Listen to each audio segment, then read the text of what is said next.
तो हेलो दोस्तों, good evening. आप सब कैसे हो? आई होप आप सब बहुत ही अच्छे होंगे। ये जो आपकी क्लास है, ये क्लास आपकी एमएड फर्स्ट सेमेस्टर की क्लास है। एमएड फर्स्ट सेमेस्टर की क्लास है और एक क्लास आपका जितने भी सेंट्रल यूनिवर्सिटी हैं चाहे फिर स्टेट यूनिवर्सिटी हैं, सभी के लिए है। एक्सियोलॉजी, जिसको हम हिंदी में मूल्य मीमांसा बोलते हैं, ये टॉपिक आपका सभी यूनिवर्सिटी के अंदर पढ़ना होता है। तो ये आज हम लोग एक्सियोलॉजी के अंदर इसके अंदर एक सब टॉपिक को देखेंगे।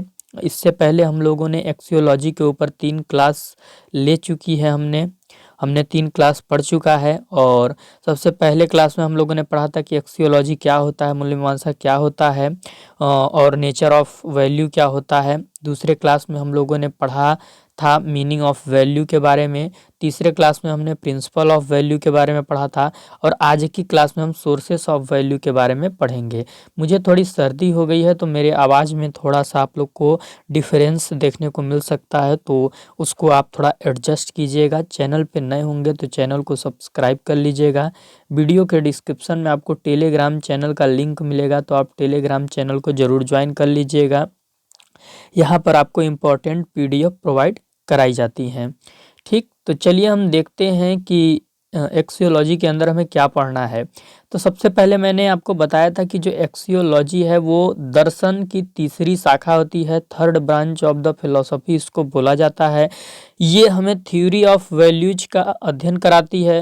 मूल्यों का जो थ्योरी होता है, संपूर्ण मूल्य के बारे में हमें ये अवगत कराती है कि मूल्य क्या होता है। ठीक, इसके बाद हमने आपको ये भी बता दिया था कि एक्सियोलॉजी जो है वो ग्रीक शब्द एक्सियोस से बना हुआ है और एक्सियोस और लॉजी से बना हुआ है, जिसका शाब्दिक अर्थ एक्सियोस का क्या होता है, वर्थ या वैल्यू, और लॉजी का अर्थ होता है स्टडी या साइंस। तो साइंस ऑफ वैल्यू कह लीजिए, साइंस SCIENC, हाँ, साइंस ऑफ वैल्यू कह लीजिए या फिर स्टडी ऑफ वैल्यू। तो यानी कि संपूर्ण वैल्यू का जो हमें अध्ययन कराता है, मूल्य विज्ञान का जो शाखा हमें अध्ययन कराता है, उससे हम एक्सियोलॉजी बोलते हैं। इसके बाद हमने ये भी आपको बताया था कि एक्सियोलॉजी मूल्य मीमांसा, मीमांसा का अर्थ क्या होता है, वर्णन, विवेचना, समीक्षा, विश्लेषण। जब हम मूल्यों का वर्णन करते हैं, मूल्यों की विवेचना करते हैं, मूल्यों की समीक्षा करते हैं, मूल्यों का विश्लेषण करते हैं, इट मीन्स हम मूल्य मीमांसा की बात कर रहे होते हैं। मूल्य मीमांसा के अंतर्गत हमें नेचर ऑफ वैल्यू को पढ़ना होता है, मीनिंग ऑफ वैल्यू को पढ़ना होता है, प्रिंसिपल ऑफ वैल्यू को पढ़ना होता है, सोर्सेस ऑफ वैल्यू को पढ़ना होता है, जिससे कि आज के इस पर्टिकुलर क्लास में हम कवर करने वाले हैं। मूल्यों को प्राप्त कैसे करें, इसी में आपका ये भी कवर हो जाएगा। मूल्यों को सुरक्षित कैसे रखना है, मूल्यों के प्रकार क्या होते हैं और मूल्यों का इम्पोर्टेंस क्या होता है, ये मैं एक वीडियो में कवर कर दूंगा। तो यानी इसके बाद 1 या 2 वीडियो में आपका ये मूल्य मीमांसा खत्म हो जाएगा, ये चीज़ आप ध्यान में रखिए। इसके बाद मैंने आपको नेचर ऑफ वैल्यू पढ़ाया था कि जो वैल्यू होता है वो अमूर्त तत्व होता है, अमूर्त कॉन्सेप्ट होता है, मानव के व्यवहार का निर्देशक और नियंत्रक होता है, आंतरिक रूप में होता है, प्रयोजनवाद और प्रकृतिवाद के अनुसार परिवर्तनीय होता है, आदर्शवाद के अनुसार अपरिवर्तनीय सतत होता है, जो महत्वपूर्ण होता है वही वैल्यू होता है, जजमेंटल एलिमेंट भी वैल्यू होता है, ये वैल्यू विशिष्ट भी हो सकता है, सामान्य भी हो सकता है। ये सारी चीज़ें नेचर ऑफ वैल्यू में हमने पढ़ाया था। हमने आपको ये भी बताया था कि एक्सियोलॉजी की जो उपशाखाएं होती हैं वो तर्कशास्त्र, नीतिशास्त्र, सौंदर्य शास्त्र, 3 उपशाखाएं हैं इसकी इसका अध्ययन भी हमें मूल्य मीमांसा के अंतर्गत ही करना होता है। तो इसको मैंने बोला था कि इसके ऊपर मैं पर्टिकुलर एक एक क्लास, एक एक उपशाखा पे लेके आऊँगा ताकि आपको बेहतरीन तरीके से समझा सकूँ। तो जो एक्सियोलॉजी है उसमें जो मूल्य निर्धारित होते हैं वो ट्रूथ के बेस पे होते हैं, गुडनेस के बेस पे होते हैं, ब्यूटी के बेस पे होते हैं। ट्रूथ के बेस पे जो मूल्य आधारित होते हैं वो लॉजिक से आते हैं, गुडनेस से जो मूल्य आते हैं वो इथिक्स से आते हैं, ब्यूटी से जो मूल्य आते हैं वो एस्थेटिक्स से आते हैं। तो इतना चीज़ें मैंने आपको बता दिया था। इसके बाद मैंने आपको मूल्य का अर्थ भी बहुत अच्छे से पढ़ाया था। यदि आप पिछली क्लास को नहीं देखे हैं तो पिछली क्लास को जाइए और देखिए ताकि आपको चीज़ें बेहतरीन तरीके से समझ आ जाए। ठीक, तो मूल्य का अर्थ पिछली क्लास में हमने बता दिया था। प्रिंसिपल ऑफ वैल्यू क्या होता है, मूल्यों के नियम क्या हैं, ये भी मैंने आपको बहुत ही अच्छे से समझाया है। तो पिछली क्लास में जाकर आप देख लीजिएगा कि प्रिंसिपल ऑफ वैल्यू क्या होता है। ठीक, आज के इस पर्टिकुलर क्लास में हम पढ़ने वाले हैं सोर्सेस ऑफ वैल्यू, जिसको हम हिंदी में बोलेंगे मूल्यों के स्रोत, यानी मूल्यों को हम प्राप्त कहाँ से कर सकते हैं, वो कौन से सोर्सेस होंगे जिनसे कि हम मूल्यों को प्राप्त करते हैं, मूल्यों को पाते हैं। ठीक, तो इसके अंदर हम लोग देखेंगे, तो इसके अंदर हम देखेंगे कि देखिए मूल्य क्या होते हैं। मूल्य एक अमूर्त कॉन्सेप्ट है, आपका एक संप्रत्यय है जिसे हम देख नहीं सकते, यह हमारे इंटरनल होता है, आंतरिक रूप में हमारे अंदर होता है। और मूल्य मतलब हमें एक दिशा देता है कि हम किस ओर जा रहे हैं, जो हमारा बिहेवियर है उसका कंट्रोलर होता है मूल्य। ठीक, तो ये मूल्य के अर्थ में हमने आपको समझाया था। मूल्य प्राप्त करने का जो प्राइमरी सोर्स है, जो प्राथमिक स्रोत है, वो आपका फैमिली होता है। फैमिली को हिंदी में हम परिवार बोलते हैं। आपको पता ही होगा कि फैमिली ही वो जगह है जहाँ पर कोई भी बच्चा पहली बार क्या करता है, जन्म लेता है। पहली बार कोई बच्चा क्या करता है, जन्म लेता है। तो जब पहली बार बच्चा परिवार के अंदर जन्म ले रहा है, तो जाहिर सी बात है, मूल्य हो या जो भी नॉलेज हो या कुछ भी हो XYZ, तो वो कहाँ से सीखेगा, परिवार से ही सीखेगा। तो इस आधार पे हम कह सकते हैं कि मूल्य को प्राप्त करने का जो प्राथमिक स्रोत, पहला स्रोत है, वो आपका परिवार होता है, फैमिली होता है। बच्चा यहीं पे विनम्रता जैसे मूल्यों को सीखता है, सम्मान करना जैसे मूल्यों को सीखता है कि बेटा अंकल को प्रणाम कर दो, बेटा ये तुम्हारे नाना जी हैं, तुमसे जो भी कहें तुम्हें इनका बात मानना है, रोज सुबह उठकर तुम्हें अपने माता पिता का पैर छूना चाहिए, सम्मान देना चाहिए। यहीं पे बच्चा अनुशासन भी सीखता है। अनुशासन मतलब क्या, कि अगर वो उसके घर में उसका कोई बड़ा भाई है बच्चा का, तो बड़ा भाई उससे जो बोलेगा उसको वो मानना है। तो नियमों और कानूनों को मानने भी बच्चा यहीं पे सीखता है। तो विनम्रता की बात हो, सम्मान की बात हो, अनुशासन जैसे मूल्यों को बच्चा कहाँ पे सीखता है, परिवार के अंदर ही सीखता है। आखिरी चीज इसमें क्या है, एक सेकेंड, प्रेम। प्रेम यानी होता है प्यार, इसको हम इंग्लिश में लव भी बोलते हैं। तो प्यार जैसे मूल्यों को भी वो अपने माँ के द्वारा, अपने पिता के द्वारा स्नेह को समझता है कि स्नेह क्या होता है, प्यार क्या होता है। जब बच्चे की माँ बच्चे को चुंबन करती है, उसे खाना खिलाती है, प्यार से कहती है एक बाइट और खा लो, एक बाइट और खा लो, तो ये क्या, ये प्रेम की जो अनुभूति है, प्रेम का जो पहचान है, बच्चा परिवार में ही रहकर करता है। ये चीजें आपको यहाँ पे समझनी है।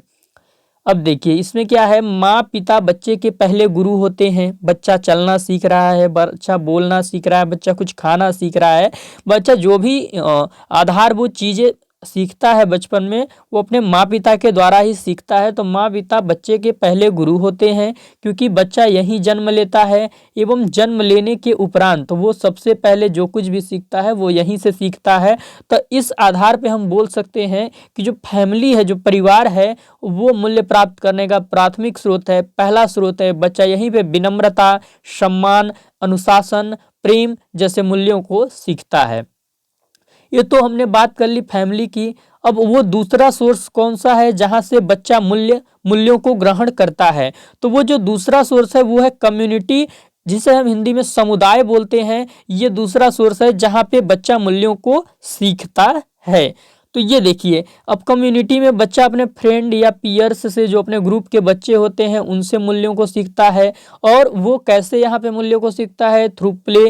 अपने दोस्तों के साथ खेलता है, खेल में चीटिंग नहीं करनी है, खेल में पूरी ईमानदारी बरतनी है, जो खेल के नियम होते हैं उसको मानना है। तो ईमानदारी, अनुशासन, सत्य, असत्य, इन जैसे मूल्यों को बच्चा कम्युनिटी में रहकर अपने फ्रेंड और पीयर्स के माध्यम से सीखता है। ड्रामा करता है वो अपने दोस्तों के साथ। आप देखे होंगे कि नाटक भी बच्चे खेलते हैं, किसी भी चीज को जानते हैं तो नाटक वाला खेल करते हैं, कहते हैं तुम राम बन जाओ, हम सीता बन जाते हैं। और जो भी उनको राम सीता के बारे में पता होता है उसको वो प्ले करते हैं। तो ऐसे प्ले करते करते भी वो कुछ मूल्यों को सीख जाते हैं। अब अगर बच्चे के कुछ दोस्त हैं, उसके ग्रुप के कुछ बच्चे हैं, तो वो पूरे फुल्ली इंडिपेंडेंट तो होंगे नहीं, कुछ ना कुछ उनको एक दूसरे की मदद की आवश्यकता भी पड़ती है। तो मदद करके वे कुछ मूल्यों को सीख जाते हैं, जैसे उदार मूल्यों को, कि हम कैसे दूसरों के प्रति कैसे हम मतलब प्रेम भाव रख सकते हैं। क्योंकि जब हम किसी के प्रति प्रेम रखते हैं तो ही हम उसकी मदद करते हैं। के प्रति हम सम्मान रखते हैं तो ही हम उसकी मदद करते हैं। तो बच्चा यहाँ पे प्रेम, सम्मान, खेल के माध्यम से अनुशासन, सत्य, ईमानदारी, ऐसे तमाम मूल्यों को बच्चा यहाँ पे सीखता है। इसके बाद क्या है, कोलेबरेटिव टास्क। अब बच्चे के फ्रेंड्स हैं, बच्चे के पीयर्स हैं, तो वो कुछ समूह में मिलके भी कार्य को करते हैं, जिससे कि वो एक दूसरे की मदद करना सीखते हैं, भाईचारा जैसे मूल्य उनके अंदर विकसित होते हैं। तो ये सब आप समझ सकते हैं। जो कम्युनिटी है, जो समुदाय है, वो मूल्य प्राप्त करने का द्वितीयक स्रोत है, यानी कि सेकेंडरी सोर्स है आपका मूल्यों को प्राप्त करने का। बच्चा परिवार के बाद कम्युनिटी यानी कि समुदाय से मूल्य को ग्रहण करता है। बच्चा घर से बाहर निकलता है, समुदाय के बीच में रहता है। बच्चा अगर घर से अपने फैमिली से बाहर जा रहा है तो वो समुदाय में ही जाता है, इसलिए समुदाय द्वितीयक स्रोत है। और समुदाय में ही रहकर वो खेल के माध्यम से, ड्रामा के माध्यम से, हेल्प के माध्यम से, कोलैबोरेटिव टास्क के माध्यम से मूल्यों को ग्रहण करता है।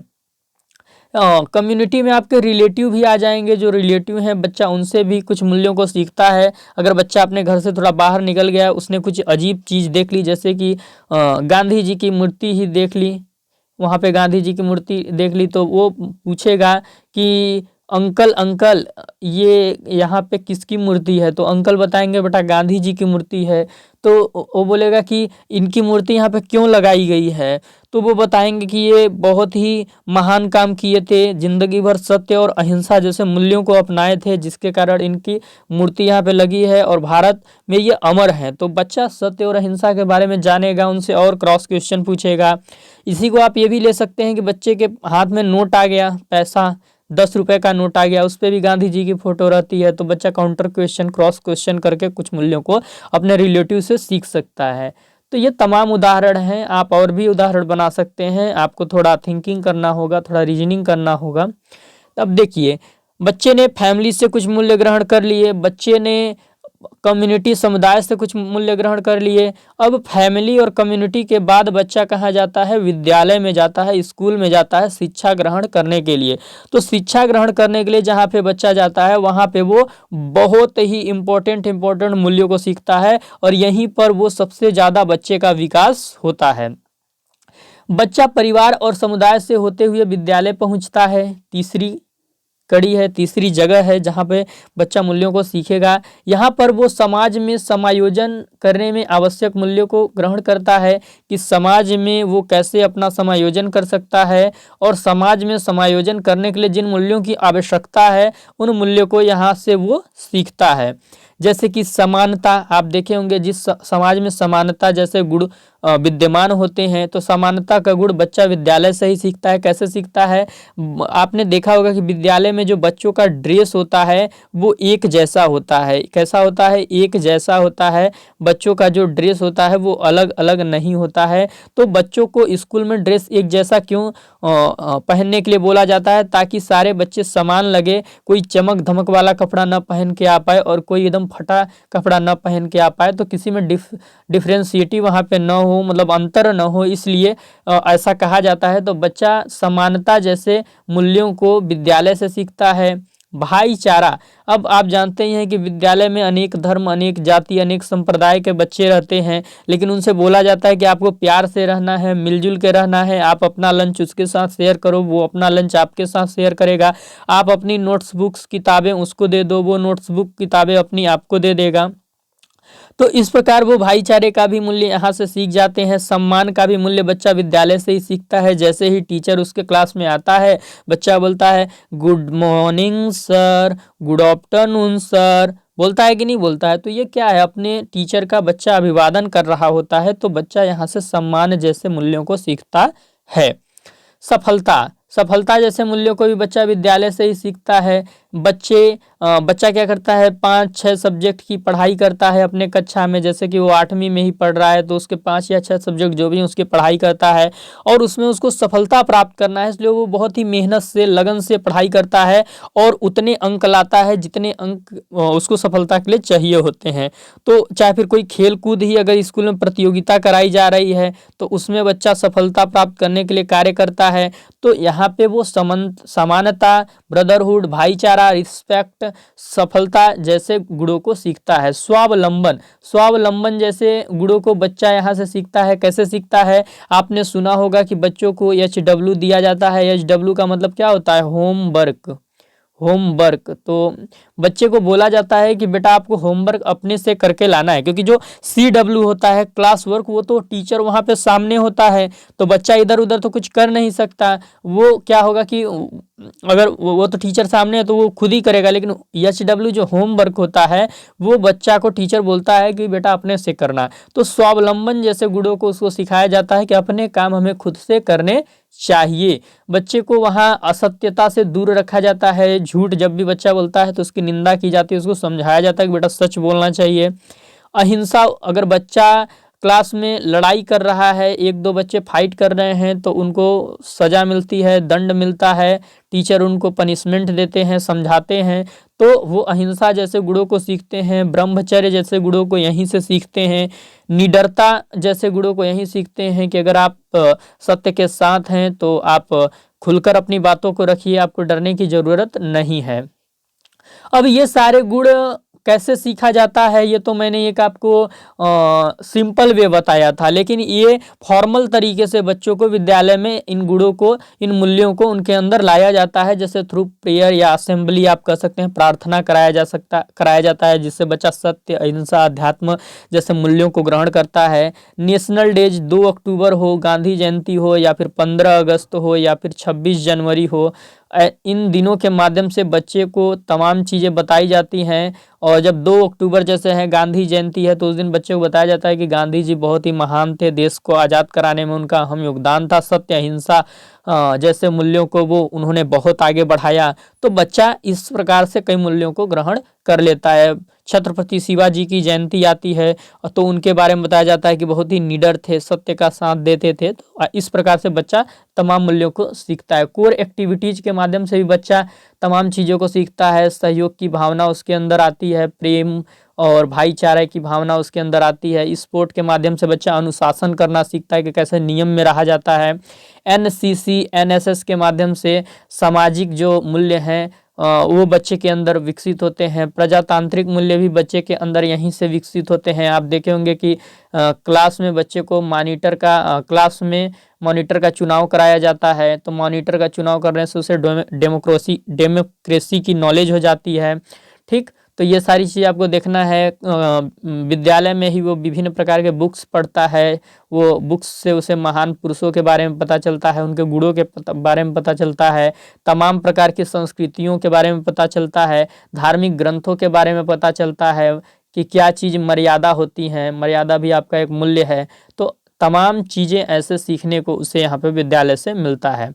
जो चौथा स्टेज है आपका मूल्य ग्रहण करने का, वो है सोसाइटी। और सोसाइटी से जो व्यक्ति होता है वो तमाम प्रकार के मूल्य ग्रहण करता है, जैसे कि वो यहाँ से सोसाइटी के कल्चर से मूल्यों को ग्रहण करता है। वो अपने धार्मिक मूल्यों को जानता है, राजनीतिक मूल्यों को जानता है, आर्थिक और सांस्कृतिक मूल्यों को भी यहाँ से वो सीखता है। अगर हम बात करें कि धार्मिक मूल्य वो समाज से कैसे ग्रहण करता है, तो वो हिंदू धर्म का हो या मुस्लिम धर्म का हो या ईसाई धर्म का हो या सिख धर्म का हो, जैन धर्म, बौद्ध धर्म, पारसी धर्म, जो भी धर्म का हो, सारे धर्म में आपको पता है कि सारे धर्म हमें मानवता की ओर ले जाते हैं। तो सारे धर्मों से वो सत्य, अहिंसा, श्रद्धा, शांति, धैर्य, ईमानदारी, संतोष जैसे महत्वपूर्ण मूल्यों को सीखता है। अगर हम बात करें संविधान, अब समाज में कोई व्यक्ति रह रहा है तो उसे संविधान के नियमों का पालन भी तो करना होता है।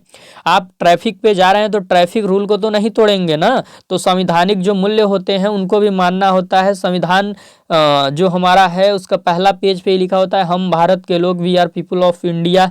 तो उससे पता चलता है कि हमें मिल के रहना है, यानी भाईचारे की भावना यहीं से ही विकसित होने लगती है। समानता, सारे नागरिक संविधान के नज़र में समान होते हैं, चाहे फिर वो पुलिस हो या प्रधानमंत्री हो या फिर आम आदमी हो, सबका वोट कितना होता है, एक ही होता है। तो इस प्रकार से जो भारत में जितने भी व्यक्ति हैं, समानता का अधिकार है, समता का अधिकार है। जो यहाँ पे विशिष्ट लोग होते हैं, डिसेबल्ड लोग होते हैं, उनको विशेष प्रकार की सुविधा दी जाती है ताकि उनको हम बराबरी के स्तर पर ले आए। आरक्षण दिया जाता है ताकि जो लोग पिछड़े हैं, दबे हैं, कुचले हैं, उनको बराबरी के स्तर पर लाया जा सके। तो संविधान से वो समानता, समता जैसे मूल्यों को सीखता है, अनुशासन भी सीखता है, नियम को सीखता है।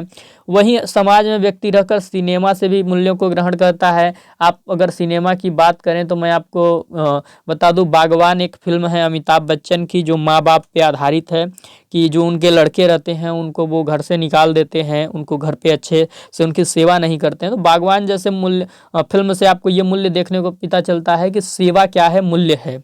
अपने माँ बाप की सेवा करना मूल्य है, तो सेवा करना चाहिए। लगे रहो मुन्ना भाई में आप देखेंगे तो गांधी जी के कैरेक्टर को संजय दत्त प्ले करते हैं, मतलब गांधी जी के वो अनुयायी बनते हैं उसमें। तो सत्य अहिंसा का प्रचार होता है, उसमें दिखाया जाता है कि अहिंसा से हर कुछ प्राप्त किया जा सकता है। सुपर 30 वहीं आप मूल्य देख लें तो इसमें मेहनत नामक मूल्य को आपको दिखाया गया होगा कि मेहनत करने से हर कुछ हासिल होता है, सफलता कैसे प्राप्त किया जाता है, सफलता जैसे मूल्यों का बखान किया गया है। बच्चे आईआईटी क्रैक कर लेते हैं। बैंग बैंग आप देख सकते हैं जिसमें राष्ट्र प्रेम जैसे मूल्यों को दिखाया गया है कि प्रेम क्या होता है, तो प्रेम जैसे मूल्यों को यहाँ पे दिखाया गया है। 3 इडियट आप देख सकते हैं, उसमें भी काफ़ी मूल्य आपको सीखने को मिलेंगी कि जो टीचर होता है उसको संवेदनशील होना चाहिए, उसको समानता और समता क्लास में अप्लाई करना चाहिए। 3 इडियट यदि आप देखेंगे तो यानी फिल्मों के माध्यम से भी व्यक्ति के अंदर मूल्य विकसित होते हैं। मैं बता दूं कि ये जो बैंग बैंग है मेरा फेवरेट मूवी है, ऋतिक रोशन का है, मैं कई बार देख चुका हूँ। इसमें मुझे जो अच्छा लगता है वो ये अच्छा लगता है कि गजब की केमिस्ट्री है इसके अंदर, और ऋतिक रोशन ने बहुत अच्छा रोल किया है। नेशन पे आधारित फिल्म है, राष्ट्र पे आधारित फिल्म है, और बहुत ही बहादुरी से एडवेंचरस लाइफ को वो जीता है ऋतिक रोशन, वो मुझे चीज़ बहुत इम्पैक्ट करती है। ठीक, तो देखिए आगे फिर इसके बाद समाज में जब आप रहते हैं तो विभिन्न प्रकार के त्यौहार आते हैं, दीपावली हो, दशहरा हो, रमजान हो, क्रिसमस डे हो, देव दीपावली हो, तो सारे त्यौहार से हम क्या होते हैं, मूल्य को सीखते हैं। दीपावली जब आती है तो हम ये जानते हैं कि न्याय जैसे मूल्यों को हम जानते हैं। रावण क्या करता है, अन्याय करने की कोशिश करता है लेकिन जीत न्याय की होती है, तो न्याय जैसे मूल्यों को सीखते हैं। दशहरा में भी हम इसी मूल्य को सीखते हैं। रमजान में भी हम त्याग जैसे मूल्यों को सीखते हैं। क्रिसमस डे हो चाहे देव दीपावली हो, सब में हम कुछ न कुछ मूल्यों को सीखते हैं। समाज में रहकर हम सच्चे दोस्त से भी कुछ मूल्यों को सीखते हैं। हम अपने मार्गदर्शक से भी मूल्यों को सीखते हैं, हम अपने अभिभावक से मूल्यों को सीखते हैं। कथावाचक यानी जो कथा सुनाते हैं वो भी हमें सद्मार्ग, सद्बुद्धि, विवेक जैसे मूल्यों को बताते हैं कि कैसे विवेक अपने अंदर लाया जा सकता है। पंडित जी की बातें सुनकर हमें तमाम चीज़ें पता चलती है कि सत्य का क्या महत्व है, ईमानदारी का क्या महत्व है, लालच क्यों नहीं करना चाहिए, संतोष रखना चाहिए। तमाम मूल्यों को यहाँ पे हम सीखते हैं। हमारे गुरु जी जो हमें पढ़ाते हैं उनसे भी हम तमाम चीज़ें सीखने को पाते हैं। इसके बाद जो अगला सोर्स है मूल्यों को प्राप्त करने का वो है आपका मीडिया, जिसे हम हिंदी में जनसंचार बोलते हैं। तो मीडिया की यदि बात करें तो न्यूज़ के माध्यम से हम मूल्यों को सीखने न्यूज के माध्यम से हम मूल्यों को सीखते हैं। वो न्यूज हम अखबार पेपर के माध्यम से भी सीख सकते हैं। मतलब जो आपका पेपर आता है रोज, दैनिक जागरण हो, हिंदुस्तान टाइम्स हो, जो भी आपका आता है, तो उससे भी हम पढ़ते हैं तमाम चीज़ें, उसमें मूल्यों को जानने का हमें मौका मिलता है। आजकल इलेक्ट्रॉनिक मीडिया से भी हम मूल्यों को ग्रहण कर सकते हैं, जैसे टीवी पे न्यूज़ चैनल जो है, न्यूज़ 24 हो, आज तक हो, जो भी हैं तमाम तरीके के न्यूज़ चैनल, और तो आप देख सकते हैं। देखिए अब इस न्यूज के माध्यम से, संचार के माध्यम से हम कैसे मूल्यों को ग्रहण कर सकते हैं, देख लीजिए। जैसे कि एग्जाम्पल, आजकल आपने सुना होगा, न्यूज पे आप लोगों ने देखा होगा, आज की ताज़ा खबर, कर्पूरी ठाकुर जी को भारत रत्न भारत सरकार द्वारा मिला। भारत रत्न, बिहार के जो मुख्यमंत्री रहे थे कर्पूरी ठाकुर जी, उनको आजकल भारत रत्न दिया गया था। तो ये न्यूज के माध्यम से खबर फैलाई गई थी। तो अब हमने न्यूज में सुना कि कर्पूरी ठाकुर जी को भारत सरकार के द्वारा भारत रत्न मिला, तो हम ये जानने की कोशिश करेंगे कि भाई इनको भारत रत्न क्यों मिला, ऐसा किया क्या थे, ऐसा मतलब क्या काम किए थे। तो किसानों के न्याय की बात करते थे, किसानों के समानता की बात करते थे, किसानों को आर्थिक बराबरी पे लाने की बात करते थे। तो ये समानता, न्याय जैसे मूल्य इनके अंदर थे। तो इनके माध्यम से हम मूल्यों को जाने, न्याय जैसे मूल्यों को सीखे, समानता जैसे मूल्यों को सीखे, सामाजिक समरसता जैसे मूल्यों को इनके माध्यम से सीखे। न्यूज पे आया कर्पूरी ठाकुर, हमने उनकी बायोग्राफी पढ़ी और तमाम मूल्य हमें सीखने को मिल गए। उसी के बाद आपने न्यूज में यह भी सुना होगा, आज की ताज़ा खबर, MS स्वामीनाथन जो हरित क्रांति के जनक थे, चौधरी चरण सिंह किसानों के मसीहा थे, नरसिम्हा राव जो पूर्व प्रधानमंत्री थे, तीनों को भारत रत्न मिला। न्यूज में हमने सुना होगा। तो ये जो तीनों हैं ये किस चीज़ की बात करते थे? एक तो वैज्ञानिक थे, एक आपके दोनों आपके प्रधानमंत्री थे। तो न्याय की बात करते थे, सामाजिक समानता की बात करते थे, आर्थिक समानता की बात करते थे, पवित्रता की बात करते थे, यानी करप्शन से ये दूर दूर तक रहते थे, सहभागिता की बात करते थे कि जो भी हमारे भारत में जितने भी वर्ग हैं कोई भी वर्ग छूट ना पाए, सभी वर्गों की सहभागिता हो इस देश में, सभी को समान कंट्रीब्यूशन का अधिकार मिले। अहिंसा जैसे मूल्यों को चौधरी चरण सिंह जी बहुत बढ़ाते थे। तो न्यूज के माध्यम से हम मूल्यों को सीखते हैं, मूल्यों को जानते हैं। इसके अलावा संचार में विभिन्न सेक्टर हैं जिनके माध्यम से हम मूल्यों को सीखने को पाते हैं। जैसे कि कृषि, आप जानते होंगे जो कृषि में किसान होते हैं, किसान क्या करते हैं, बीज को बोते हैं, फसल उगाते हैं, कटाई करते हैं, छटाई करते हैं, सिंचाई करते हैं, तब जाके फसल तैयार करती है। तो उनसे हम मेहनत जैसे मूल्यों को सीखते हैं। किसान अपने फसल से बहुत प्रेम करता है, तो प्रेम जैसे मूल्यों को जानते हैं। संतोष उसे होता है, वो बहुत बड़े बड़े चीज़ों को नहीं सोचता है, उसके लिए अपना फसल ही बहुत पर्याप्त होता है। वो फसल में जी जान लगा देता है, खेती में जी जान लगा देता है। और आपको जानते हैं कि आज भारत अगर टिका है तो कृषि का बहुत योगदान है। कृषि हमारे भारत में एक मुख्य स्तंभ है जिससे कि हम अनाज की पूर्ति कर पाते हैं। सेना से भी हमें मूल्यों को सीखने को मिलता है। सेना से हम त्याग जैसे मूल्यों को सीखते हैं, समर्पण जैसे मूल्यों को सीखते हैं, बलिदान जैसे मूल्यों को सीखते हैं, वीरता जैसे मूल्यों को सीखते हैं, शौर्य जैसे मूल्यों को सीखते हैं। इसके बाद वैज्ञानिक से भी हम मूल्यों को सीखते हैं। धैर्य जैसे मूल्यों को आपने सुना होगा, चंद्रयान का नाम, अभी चंद्रयान सफल हो गया था, चांद पे पूरी तरह अच्छे से लैंड कर गया था। लेकिन इससे पहले जब चंद्रयान को भेजा गया था तो वो असफल हो गया था।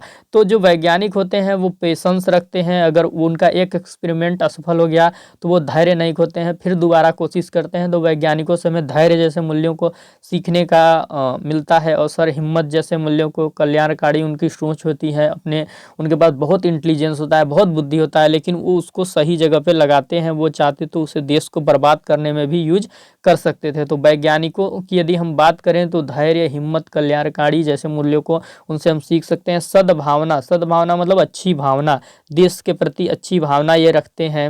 राष्ट्र प्रेम इनके अंदर होता है, ये प्रेम अपने दिल में बहुत रखते हैं, प्रेम जैसे मूल्यों को फॉलो करते हैं, राष्ट्र से प्रेम करते हैं, अपनी धरा से प्रेम करते हैं।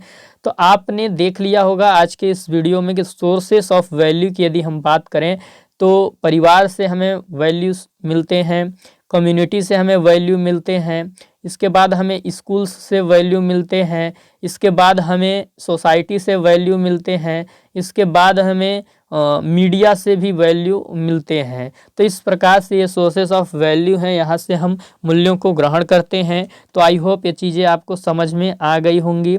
अगर आपको कहीं पे भी सोर्सेस ऑफ वैल्यू टॉपिक में समझ नहीं आया होगा तो आप कमेंट के माध्यम से हमें बता दीजिएगा, तो फिर हम आपको अगले क्लास में वो चीज़ समझाने की कोशिश करेंगे। अब जो अगली क्लास होगी उसमें हम बात करेंगे मूल्यों को सुरक्षित कैसे रखें, यानी बनाए कैसे रखें मूल्यों को। थोड़ा सा छोटा सा लेक्चर होगा तो वो हो जाएगा आपका। उसी क्लास में हम लोग टाइप्स ऑफ वैल्यू की भी बात कर लेंगे। तो ये क्लास में हम लोग इन दो टॉपिकों को कवर करेंगे। उसके बाद एक क्लास हम इम्पोर्टेंस ऑफ वैल्यू पे ले लेंगे। इसके बाद ये एक्सियोलॉजी आपका खत्म हो जाएगा। इसके बाद इसकी 3 उपशाखाएं हैं उसको हम पढ़ेंगे और देन दर्शन की शाखा टोटल खत्म। तो चैनल पे नए होंगे तो चैनल को सब्सक्राइब कर लीजिएगा, टेलीग्राम चैनल को जरूर ज्वाइन कीजिएगा।